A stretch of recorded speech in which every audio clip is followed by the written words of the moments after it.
How can you make it fashion affordable to everybody here? You need to really move fast and innovate fast and take features. I look at data as looking at our technologies that will help us operate in that scale. Excited to be, we are right in that journey.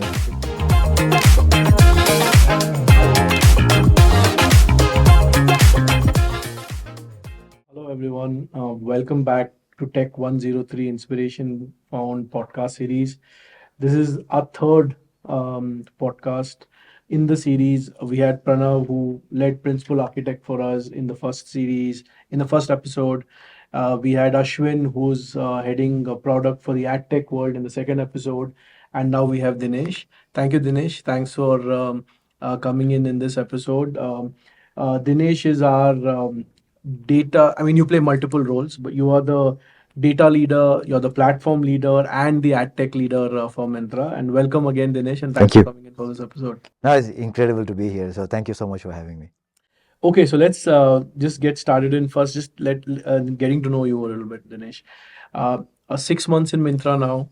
Give us your perspective of Myntra, the teams here, the tech landscape, and you're coming from Zalando, Germany, right? So you've seen a different geography. You've worked in Germany, and what is your perspective of the two geographies that you worked on, right, in Germany and now in India? So just give us a little bit of drift. Sure. Now, first, it's been an exhilarating ride, and it's incredible 6 months. And maybe before I start, I'll tell you what brought me here. I've been in the fashion e-commerce space for a while. I really believed in how fashion can make an impact on people by uplifting their confidence. And I saw that. In with Zalando, where I was in Germany. And I said, okay, how can I make that in my home country? But there, if you look at it's fashion is expensive. How can you make it fashion affordable to everybody here? And I truly connected with that mission. When I looked at Myntra, it was like democratizing fashion. That's exactly, and I really connected with that, and that's what brought me here. And two, another second thing brought me here was about the role and like platforms. And when businesses scale, you need to really move fast and innovate fast and take features, because we don't know what works in this market. In a market like India, where new things coming up every day, like quick commerce is coming up now. Okay, how do we do for Gen Zs? We need to try and we need to experiment. And to being able to do that, platforms are really key. So that's what brought me into this. One excited me with the opportunity. And if I were to say Myntra, it's been from a business standpoint how everyone is really connected. You can see customer impact right there. Coming from larger organizations where many are different silos across geographies, working across, everybody's here in this one building. You have the business team, you have the category team, you have the tech team, everybody working together. I think that's a different energy. And that's something I really love about it. And at the speed at which we move, seeing the impact, I think that's incredible. And if you look at the tech, some of the things you say, okay, I was a little skeptical, okay, what would the tech be? Because if you look at mature organizations, how evolved the tech will be, I was very surprised with the people, we have on board incredible talent. I would say the talent we have is as good as any in the world. And incredibly talented people working on really, really complex problems at scale. It's a very, very eye-opening for me, and I'm super happy to be here. And so, just to follow up your next question, what you had about Germany versus here, right? Yeah. So Germany and here, see, if you look at the market, Germany is like a mature market. And where how people in fashion, they look at it, they connect a lot to brands, and they also look at, okay, sustainability and brands are like a big thing, in Germany. But if you see India is like a growing value conscious market, where the young people, they don't have so much disposable income. but they're really looking for what the trends are. How can I actually go look trendy? And I think that's where is a very different market. But I also see the opportunity much greater here because it's a mature market. The growth is also slow. In a growing market, and if you look at the market size and the opportunity space, it's like a incredible opportunity in front of us. Yeah. Interesting. And I think democratizing fashion is something that that just gets all of us going.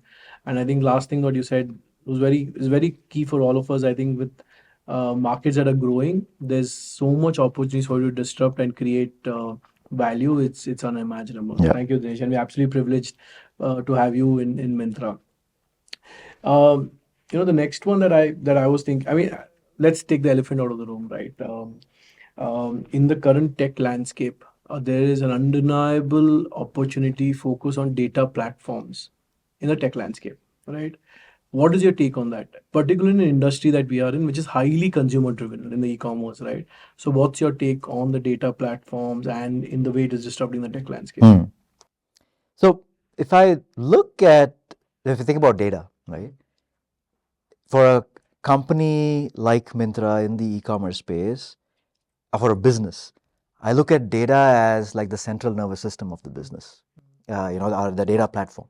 Because how data flows in through, I mean, if you look at, say, signals, every time a customer comes into Myntra, every view, every click, every add to cart is a signal, as a signal that our customers are giving to the platform, and they expect the experience to be personalized based on what they did. So there's a customer expectation there. And if you see what's happening, if you see go Instagram, it's a great example of, okay, you look at it 3 or 4 times, it's completely personalized for you and it's your feed. Now the customer mindset is now they're tuned to, that's how they expect all their surfaces to look like. And so I think that's one which is like very key from a customer experience standpoint, to be really hyper personalized all of their experiences across their journey, right? That's now a customer expectation. Second, if you look at it from a business standpoint, in a competitive market as we are, you need to make so many data driven decisions. You need to see, okay, how are sneakers selling? Okay, which brands are selling? Which brands are not selling? Which markets they are selling? And you need to make some decisions on, should I buy more stock in of the whole inventory piece, and then which region should I stock up on? There are so many data driven decisions that need to be taken, and I think that's where data is really key. And yeah, and that's especially at a scale at which at Myntra operates. Now, if you look at it, when I talk about the customer signals, now we have about 25 billion events coming in and every day. If you think about 25 billion events coming every day, and that's about 9 petabytes of data. Every single day we are organizing it, storing it, to being able to use it for our to make these data driven decisions. And we have about over 2 lakh queries fired from our business users to actually make these data driven decisions. So that's the scale at which we are operating, and having a platform. So coming back to you were asking about the platform. So one is I talk about the data landscape. Having a platform that makes all of this work in a you need to make these decisions really quickly, and to being able to scale to our needs of our business and how the market opportunity in front of us, taking up like the platform is super important. Yeah. Wow, those numbers are mind-boggling, right, Dinesh? And I'm sure with like you said, right, we're moving into hyper-personalization, data-driven decisions, and you talked about 2 lakh queries a day, right? For all of this, and this is going to go up. It's not going to come down. Yep. We will need AI. Absolutely. And when you're talking to a tech leader, there's no way we're not going to talk about AI. So my next question to you is about the whole AI buzz, and it is real. Um, what is your perspective? How do you think AI is going to disrupt the whole data, the platform space that you're leading? And the second bit of it is what are your priorities, right? What are you thinking of? How are you thinking of integrating AI into our core platforms? Yeah. So, AI has been there for a while, and suddenly over the last 2 years, because of Gen AI, it's become now people think about AI as Gen AI. So maybe I will stick to this discussion from a Gen AI lens. Okay. I look at AI as a new UI, all right, the new user interface, and especially when it comes in the context of data and data-driven decision making, that's going to be the new user interface of how users ask questions, get answers in terms of so talked about data-driven decision making. Think about a business today. Our business users are looking at, they're predominantly asking these questions: what happened yesterday? So there are dashboards that are built up based on various cuts in terms of, okay, what is our click-through rates are, what our engagement rates are, what are sales in a different region. But really they were trying to ask the question, what happened yesterday? And then they make those decisions, right? Where I see AI and where it is going is our business users will ask questions. They'll have a conversational interface where they ask, okay, my sales dipped in this region. Why? Can you find out why? And what could be the reasons? What can I do? They would ask, give me more cuts of this data. Which was it? Okay, in the south region, my sales dipped. Okay, was it Tamil Nadu? Was it Kerala? Was it there? Can we go drill down to a city? You can ask this drill down data, and you can actually find what these insights are. That's already happening right now, right? But where I imagine AI, right, is if I see in the future, in the not so distant future, I see each user, everybody in Myntra, having their own personal agents, okay, and where they define their goals, right? For example, a category manager would define, I want to maximize my growth in overall my sales. These are my goals, but I also want to acquire new customers. And I have a specific focus on the eastern region because that's our business priority as well, on how we actually go win there in that market. And they set these high level goals, and these agents will actually build up strategies. So one, they'll go pull up data with the backend data platforms. They will actually go be firing these queries instead of people actually writing these queries. These agents will actually fire these queries, get these insights. It would build strategies on how to actually do it. It would build hypothesis. Okay, if I do this, and it'll come back to this user and saying, I have these following hypotheses. Should I go and try it out? And then once the user saying, okay, edits these, confirms these hypotheses, it'll go run it.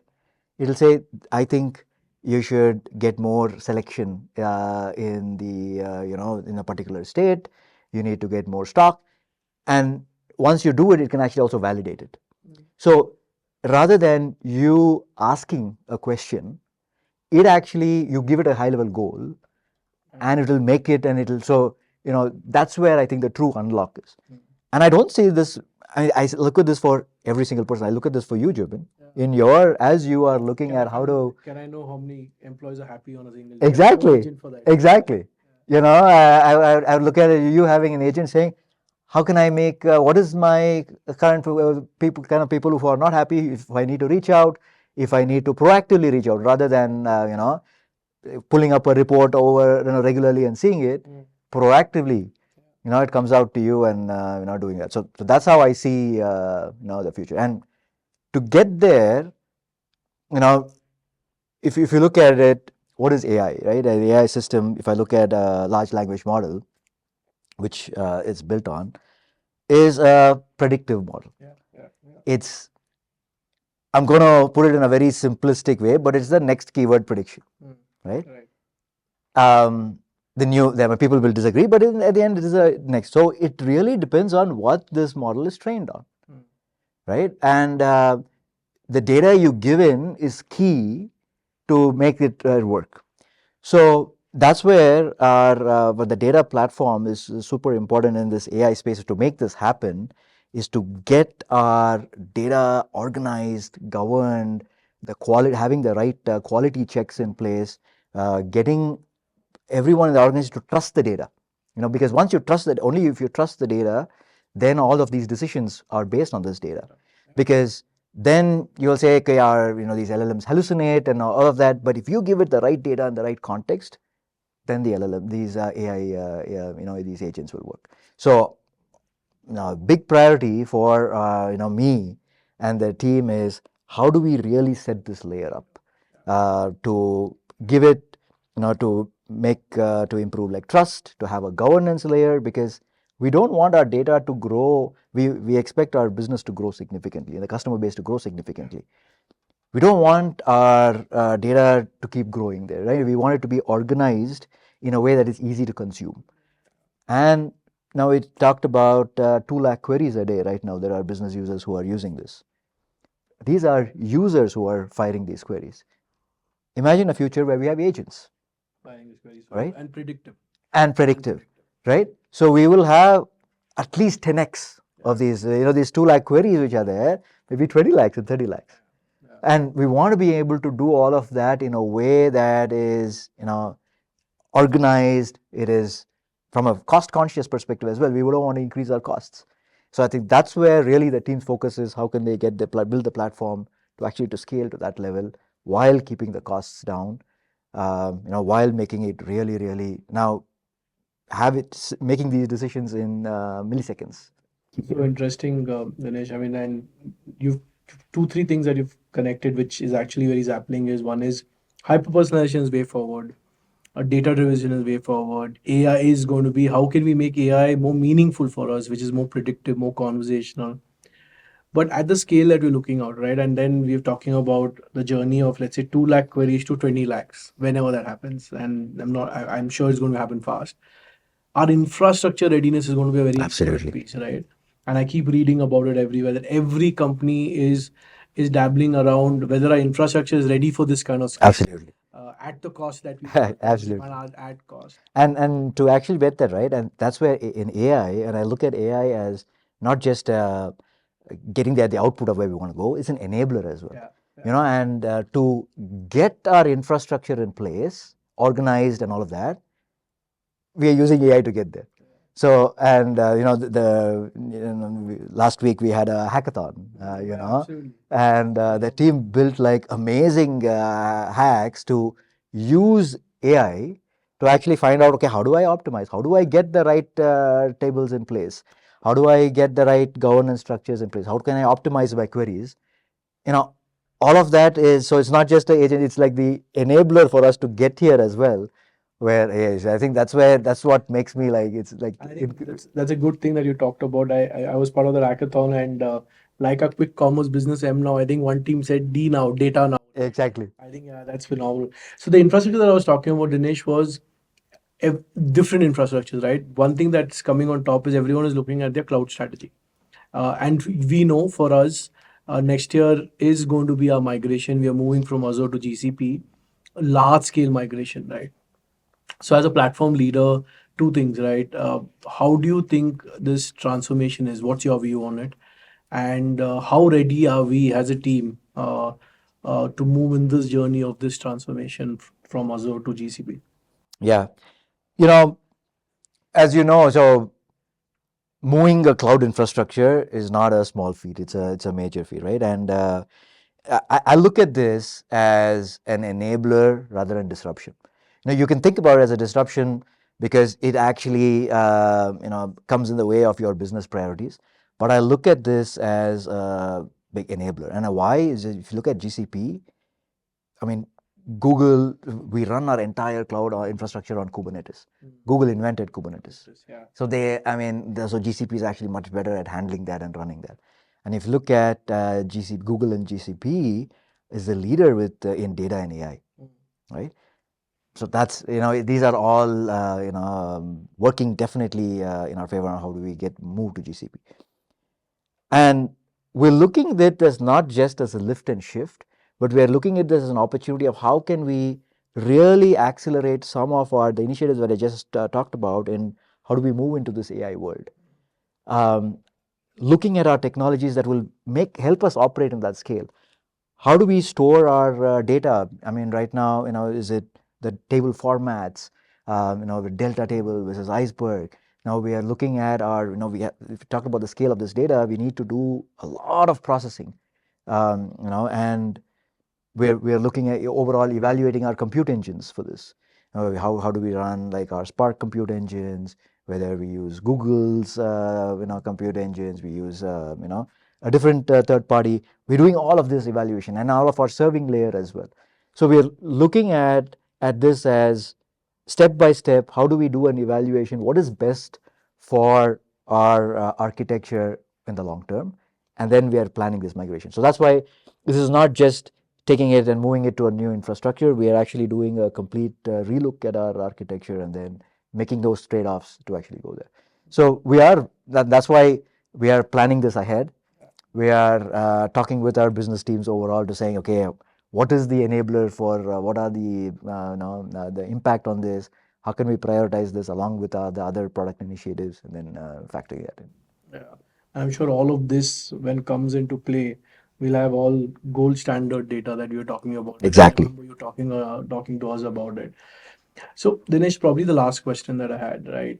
And after listening to you, and I'm very confident that we are going we're in the right direction, and we're going to do really, align all of our strategies into the way we want to move into AI and just our data and platform teams. As you settle in, right? What are you most excited about for our data and platform teams, particularly in the e-commerce industry that we are in? And then probably you can nuance it to Myntra, right? So, what's your take on that? One, I mean, first of all, the customer impact that we can create with the data, I think, is incredible. And that is really what excites me most about. And overall in the industry, we are at an inflection point of how AI is going to transform on how we operate. And I think I am excited to be, we are right in that journey. I mean, if you think about 10 years later, and then we can talk about it, I really think we'll be at a point where, hey, I was at that point where we made this transition happen. And we were able to do it while transforming the business at Myntra. So that's what is, to me, is, I'd say the one thing I'm really, really looking forward to. Perfect. So yeah, that one thing that's dabbling in my mind, Dinesh, it's not. I mean, again, it's something that just came as we were talking, right? I've also been in the industry and been the HR business partner for tech teams throughout my career, right? One thing that I've started to seeing with freshers, early career talent, the curiosity now, and they want to make careers in data and platform. There were days when anyone passed out, they wanted to start as application software engineer, period. And I'm sure that is very important even today. But do you think this shift, I wouldn't call it paradigm, but a shift where freshers, early careers have now started looking at building careers in platform? Data is still, right, it's that buzzword, but in platform, what's your take? Do you see that, or is it just me Yeah, thinking yeah. too much? No, absolutely. I see that. And I'll tell you where I think this is coming from, right? I was in the US 20 years ago. Okay. So I built my career. Okay. And at that point of time, when I used to come to, I could see a stark difference in terms of the kind of work I was doing and the work my friends were doing here. I mean, the big industry 20 years back here in our the tech industry was in services.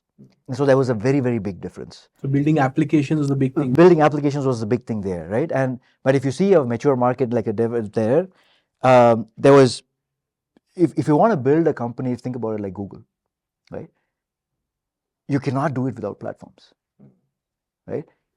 Because a company like Google is really, really built fundamentally from platforms, right?